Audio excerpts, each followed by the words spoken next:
大家好，我是娟子，今天给大家分享一个奶黄包的做法。我们先准备普通面粉400克，加入3克酵母粉，30克白糖，倒入240毫升的纯牛奶，先将酵母发开，再边倒边搅拌。因为牛奶含水量少，用量比水要多一些。一直搅拌到像这样的面疙瘩，再下手揉成面团。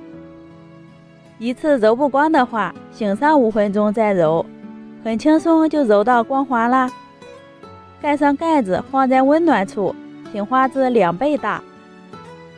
另取一个平底锅，打入4个鸡蛋，再加入50克白糖，50克的面粉，最后倒入300毫升的纯牛奶，开小火慢慢的加热，中间要不停的搅动。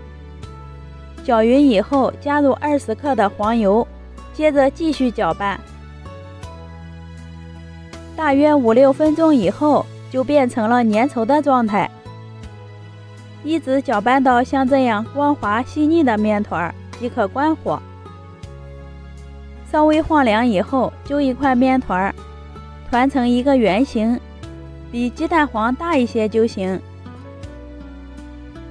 先摆在盘子里备用，我给的这个比例刚好做了12个。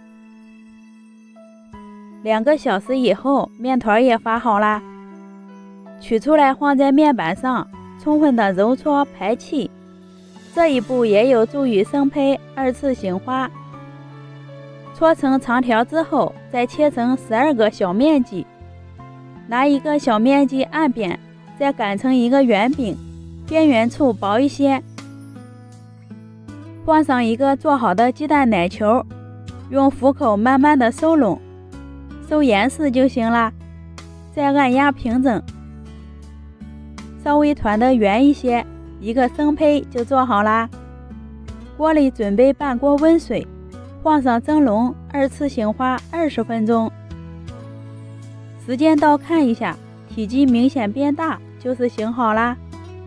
开大火烧开，转中火蒸上15分钟。时间到以后关火，再焖上3分钟，就可以打开锅盖啦。哇，好香啊！咱们的奶黄包就做好啦。